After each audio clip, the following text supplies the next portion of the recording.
agradecendo os integrantes da mesa, os convidando para assistir às próximas palestras, permanecendo doutora Renata para a primeira mesa, que é atendimento educacional especializado. Bom evento a todos. Bom, a gente vai, considerando a necessidade aqui de apresentar o PowerPoint, a gente não vai compor a mesa inteira, tá? Com todos os palestrantes de imediato.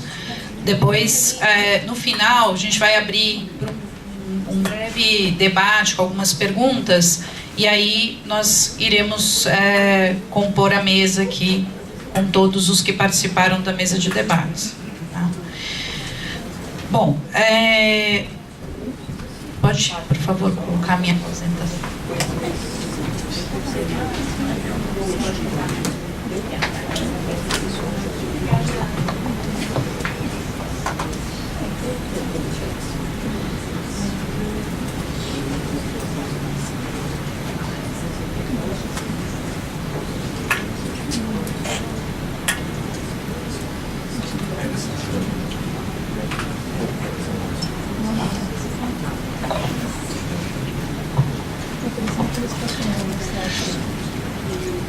Bom, essa primeira mesa, a gente pensou justamente em discutir um dos temas que gera mais dúvida e é o tema, no fundo, central em termos de apoios, né? Então, eu vou começar trazendo um pouco para vocês sobre esse histórico do direito à educação da pessoa com deficiência. Tá? Então, em cada mesa, a gente vai ter uma pessoa da área acadêmica, né, da universidade, uma pessoa da área jurídica e uma pessoa da secretaria, tá? Para a gente poder ter essa visão interdisciplinar a respeito de cada um dos temas.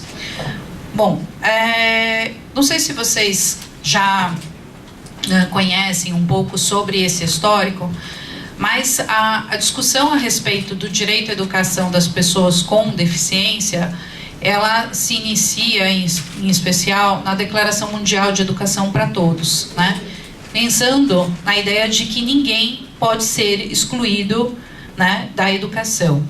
Essa declaração ela foi elaborada em 1990, na cidade de Jomtien, na Tailândia, né? E tinha como objetivos definidos, né, foi definido alguns objetivos de universalização do acesso à educação e promoção da equidade, dando atenção especial às necessidades básicas das pessoas com deficiência e tomando as medidas que garantam a igualdade de acesso à educação às pessoas com qualquer tipo de deficiência.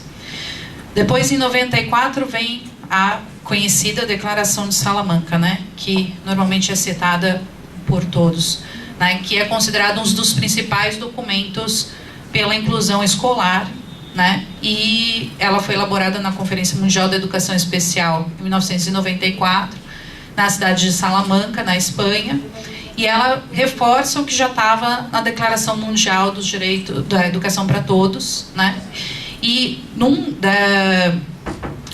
os governos que participaram, né, tinham representantes de 88 governos e 25 organizações internacionais, eles demandaram a todos os governos que atribuam a mais alta prioridade política e financeira ao aprimoramento dos seus sistemas educacionais no sentido de se tornarem aptos a incluírem todas as crianças, independentemente das suas diferenças ou de dificuldades individuais, e que adotem o princípio de educação inclusiva em forma de lei ou de política, matriculando todas as crianças em escolas regulares, a menos que existam fortes razões para agir de outra forma.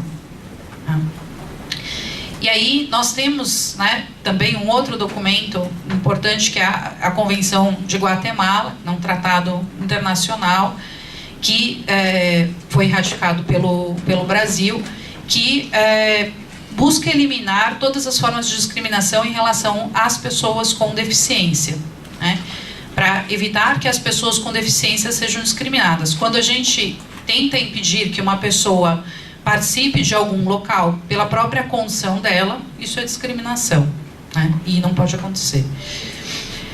E aí vem, em 2008, né, então a Convenção de Guatemala de 2001, em 2008 vem então a Política Nacional de Educação Especial na Perspectiva da Educação Inclusiva, né, que é publicada com o objetivo de assegurar a inclusão escolar das crianças e adolescentes com deficiência, com transtorno global de desenvolvimento, né, o autismo e as altas habilidades de superdotação.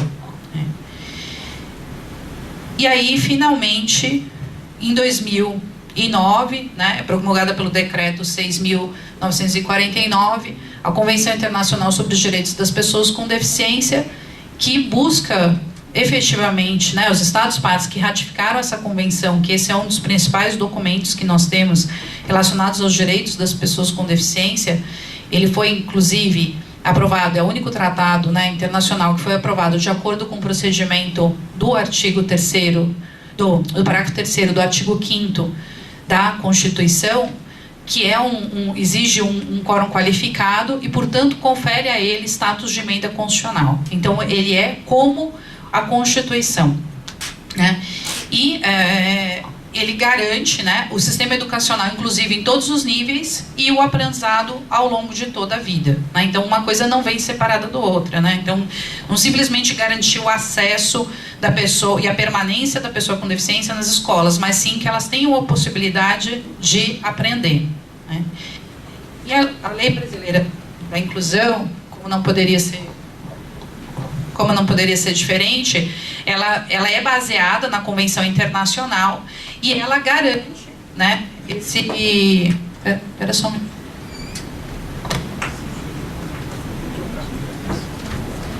Então, ele garante também, nos mesmos termos, reproduz exatamente o que estava na Convenção, garantindo um sistema educacional inclusivo em todos os níveis e o aprendizado ao longo de toda a vida, com o objetivo, né, de alcançar o máximo desenvolvimento possível dos seus talentos e habilidades físicas, sensoriais, intelectuais, sociais, segundo as características, interesses e necessidades. E para que isso possa ser efetivado, a Lei Brasileira da Inclusão, ela traz, né, diversas obrigações por parte do poder público, e que também são aplicadas, né, grande parte delas nas instituições privadas, para poder tentar eliminar as barreiras e permitir a inclusão plena, né? As pessoas com deficiência, conforme o conceito da Convenção Internacional sobre os Direitos da Pessoa com Deficiência, são aquelas que têm impedimentos de natureza física, mental, intelectual, sensorial e mental, que em conjunto com diversas barreiras, né, obstruem a participação e igualdade de condições com as demais pessoas. Então, o que a gente precisa fazer? Identificar essas pessoas, ou seja, verificar quais são os impedimentos que elas têm, verificar quais são as barreiras, como é que a gente elimina ou supera essas barreiras, e para superar as barreiras a gente vai ter que dar apoios, para que então a gente garanta a participação desse aluno que está dentro da sala de aula em igualdade de condições com as demais pessoas. E aí a Lei Brasileira da Inclusão, ela fala, né, só trouxe aqui 2 incisos, justamente do aprimoramento do sistema educacional para garantir o acesso, permanência, participação e aprendizagem, né, com oferta de serviços e recursos de acessibilidade, e também traz a obrigação de haver um projeto pedagógico que institucionalize o atendimento educacional especializado, né, como também os demais serviços e adaptações razoáveis, para atender às características dos estudantes com deficiência e garantir o seu pleno acesso ao currículo em condições de igualdade, promovendo a conquista e o exercício da sua autonomia. Bom, aqui aparece, né, o termo atendimento educacional especializado. E aí eu quero, enfim, voltar com vocês da onde é que surgiu esse termo, atendimento educacional especializado, na nossa legislação. Ele aparece lá pela primeira vez na Constituição Federal de 88, que dizia, né, que era dever do Estado com a educação, que seria efetivado mediante a garantia desse atendimento educacional especializado aos portadores de deficiência, né, usava esse termo que hoje não se usa mais, que se usa pessoa com deficiência, preferencialmente na rede regular de ensino. Então, falava um atendimento educacional especializado, preferencialmente na rede regular de ensino. Depois, o Estatuto da Criança e Adolescente vem e reproduz ipsis literis o que a Constituição fala. E aí vem essa grande pergunta, afinal de contas, o que é o tal atendimento educacional especializado? Que a lei não fala. A lei exatamente é lei, né? Lei pensando lei ordinária, lei complementar, mesmo a própria Constituição não define. Quem vem definir, né, esse conceito do que é atendimento, em trazer esse conceito de atendimento educacional especializado é o decreto 7.611, né? E ele diz que é um conjunto de atividades, recursos de acessibilidade pedagógicos organizados institucional e continuamente, que é prestado de forma complementar em salas de recursos multifuncional, né? Em tese não poderia ser substitutivo, e seria possível, em algumas situações, nessa dupla matrícula. Bom, e aí isso gera diversas, né, questões, e eu acho que depois a Keisiane vai poder falar um pouco mais sobre a visão, né, da universidade, das pesquisas realizadas sobre esse tema do atendimento educacional especializado. Mas o que a gente percebe, o que acontece? O atendimento educacional especializado, se ele né, e voltando lá um pouco naquele, o que dizia a Constituição, se a gente substitui aqui como o atendimento educacional especializado como uma sala de recurso, alguma coisa externa, fora, né, da sala de aula regular, então a criança ela teria que estar matriculada numa sala de aula regular, inserida num atendimento educacional especializado, que aconteceria o quê? De forma complementar, no contraturno, né? E os grandes problemas acontecem isso, porque o atendimento educacional especializado ele acaba ficando fora da sala de aula regular, né? E a gente percebe, né, efetivamente, que é o que, e aí começam a chegar os problemas na defensoria pública, que é a reclamação daquilo que eu estava comentando. Mas meu filho está da sala, mas ele não tem nenhum apoio, ele está jogado no fundo da sala, brincando com Lego, fazendo desenho, né? Ele não consegue se comunicar com ninguém dá atenção para ele, e aí a pessoa vem aqui na defensoria, eu quero uma escola especial, né? Porque ela vai tentando, muitas vezes, buscar esse atendimento adequado na área da educação, com os apoios adequados, mas quando ela sente que ela não vai conseguir, ela acaba desistindo. Até porque, às vezes, ela ouve que tem uma criança que está na escola especial, e aí, enfim, está melhor, e teve alguma evolução, e o meu filho está lá jogado no fundo da sala de aula, está sofrendo, às vezes, bullying, ou a mãe está sendo obrigada a ficar dentro da sala de aula, junto com o filho. Acontecem essas situações, né? E eu acho que, do meu ponto de vista, é um dos grandes nós que nós temos aqui, né? Porque, assim, essa dificuldade de como é que a gente, né? E eu acho que aí a fala da Keisiane pode trazer algumas informações interessantes, e a secretaria também, de como a gente pode tentar trabalhar, né, essa política que foi criada, dessa forma, que foi uma política criada, né, a partir de uma ideia, talvez, né, de um grupo de pessoas que teve a possibilidade de participar. E também tem uma outra questão que é importante: quem define o conceito é um decreto, não é a lei, né? Então, hoje, por exemplo, se revogassem esse decreto e dissessem que atendimento educacional especializado é uma outra coisa, em tese seria possível, você mudaria totalmente a política, né? O que é algo bastante temeroso, porque, afinal de contas, imagina se alguém chegasse, tá certo, poderia ter uma discussão se isso seria constitucional, fazer um decreto que...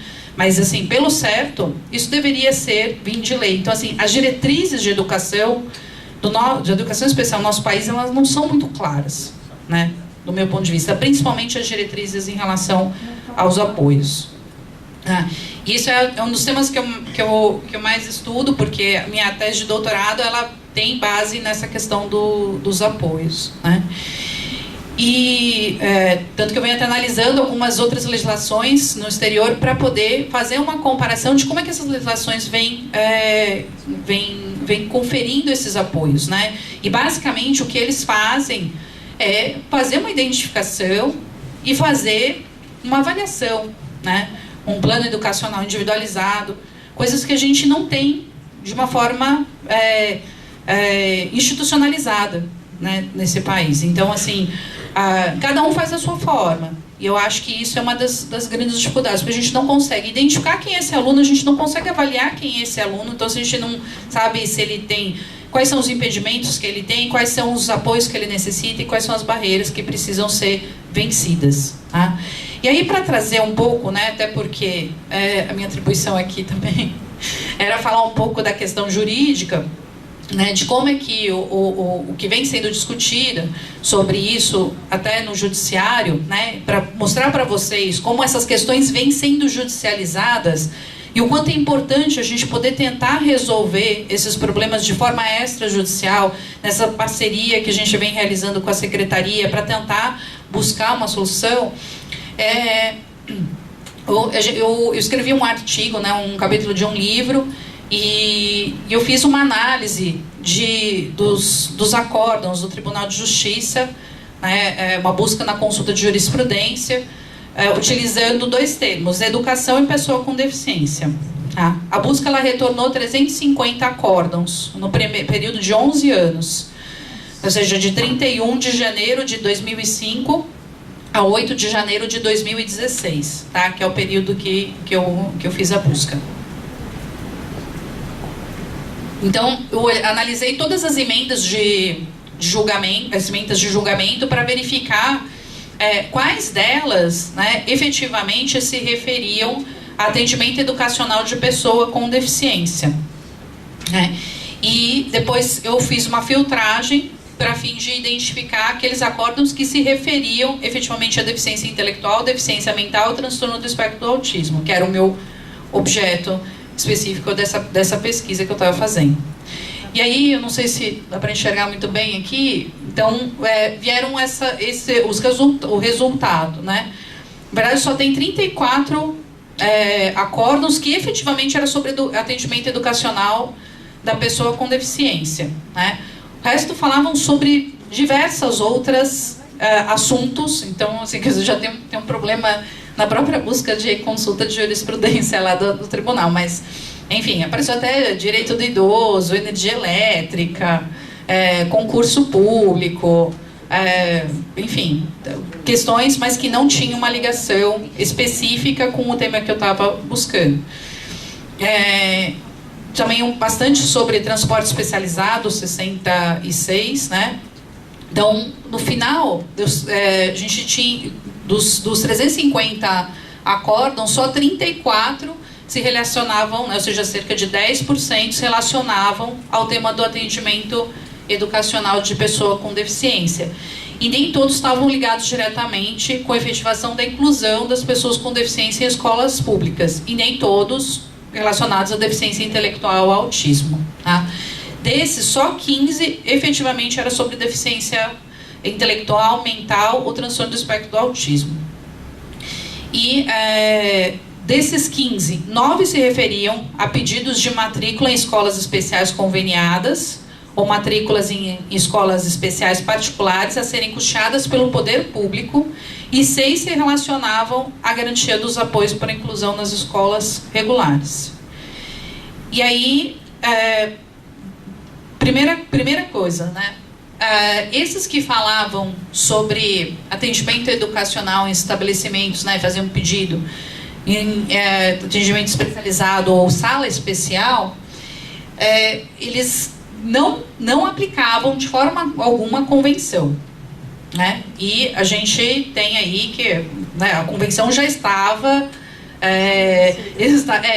já fazia parte do nosso ordenamento jurídico e já deveria ser aplicada pelo judiciário. Então ela não foi aplicada, né? É baseado na Constituição.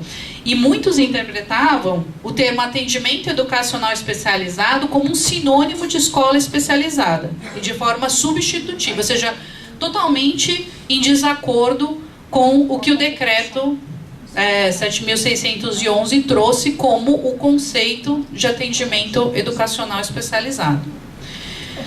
Só para vocês terem um exemplo aqui porque no artigo eu cito todos esses acórdãos, tá? Eu faço uma explicação do caso, né? E aí a criança, né, era um caso de uma criança com retardo mental moderado, anomalias congênitas múltiplas a esclarecer e atraso no desenvolvimento. Pedido de matrícula em escola especial particular sobre o custeio do município, em virtude da não obtenção de atendimento adequado na rede pública de ensino. Decisão de primeiro grau de procedência, mantida pela 10ª Câmara de Direito Público. Tá? O acórdão baseou-se em parecer psiquiátrico, que esclareceu a impossibilidade de inclusão da criança em escola comum, com turno complementar em escola especial, bem como na vontade dos pais, que na soberania do poder familiar, devem dirigir a criação e educação dos filhos. Ou seja, uma visão de que o direito à educação é dos pais, né? Não das crianças e dos adolescentes. Ou seja, com os pais, porque na verdade o poder familiar ele supera o próprio direito à educação, né? Que é um direito subjetivo da criança e adolescente de poder estar estudando. Superaria, né? Porque ele tem direito a dirigir a criação e educação dos filhos, né? E todos são nesse mesmo sentido, né? E aplicando a Constituição, usando o termo atendimento educacional especializado, e você vê, esse é um acordo de 2014, é de 3 anos atrás, ou seja, não é um caso antigo, não, né, super recente, né?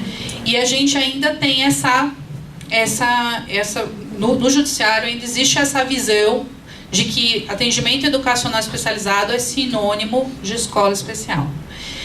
E em relação aos outros 6 acordos que se referiam a medidas de apoio, né, porque a própria convenção, ela né, diz que os Estados partes eles garantirão medidas de apoio individualizadas e efetivas que sejam adotadas. O problema é que não se fala quais são essas medidas de apoio, especificamente, mas se fala de forma genérica, né, em ambientes que maximizem o desenvolvimento acadêmico e social.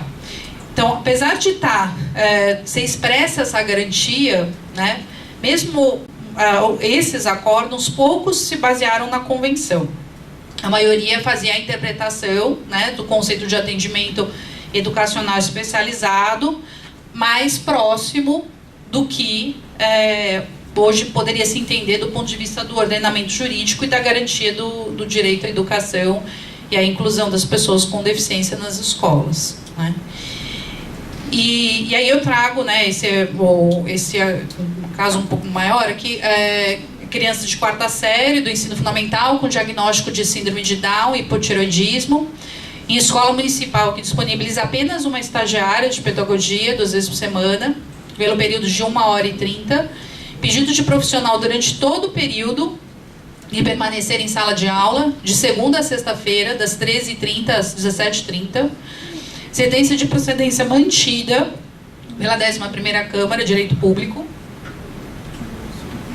O acórdão ele baseou-se nos artigos 205, 206 e 208 da Constituição Federal, fundamentou ainda no Estatuto da Criança e Adolescente e também na Lei de Diretrizes e Bases da Educação, e entendeu que a ordem jurídica garante à autora direito ao atendimento educacional especializado preferencialmente na rede regular de ensino, já que é aluna com deficiência, sendo que o dever de proporcionar esse atendimento incumbe ao Estado.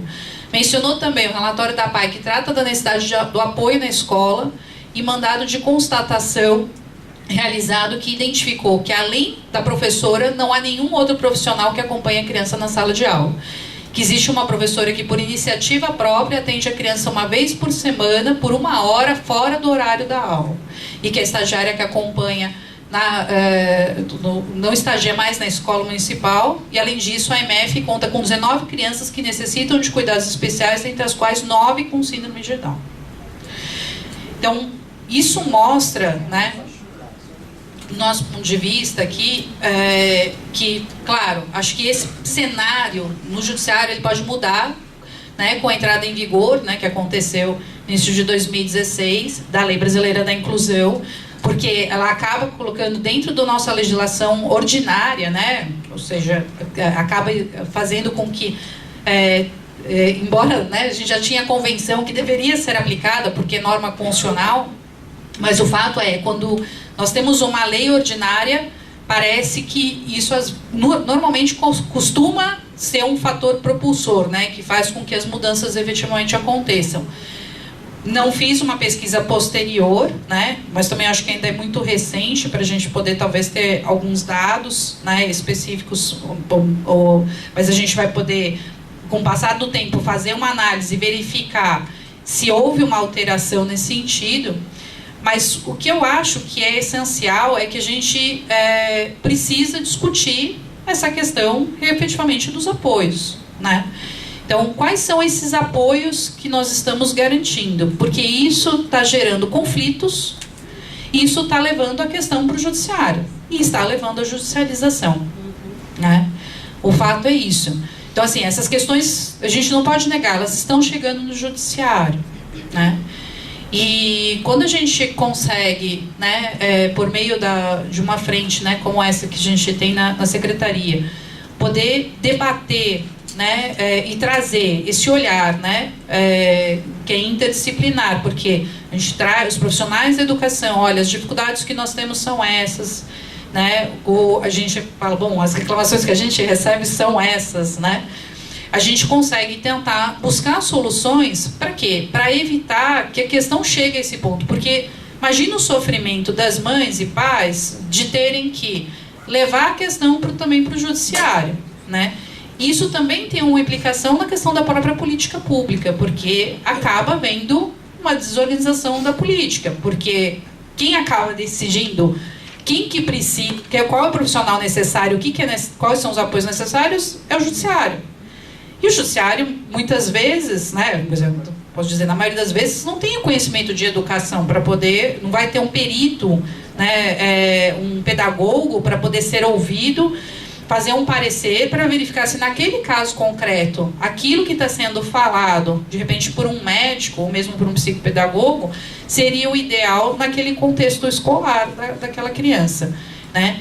E aí que a gente tem que pensar como é que nós vamos definir essas diretrizes, definir esta política e garantir que o atendimento educacional especializado acabe também não sendo interpretado de uma forma contrária ao que a nossa legislação hoje, né, acaba preconizando, que é realmente a inclusão das pessoas com deficiência, né?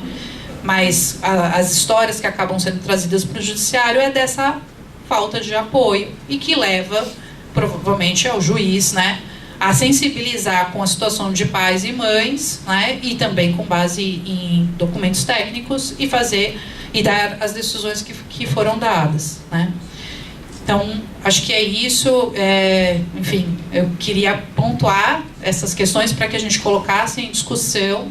Meu tempo está terminando aqui, e aí eu quero chamar a Keisiane da Silva Santos, que é formada pelo curso normal, na IMF,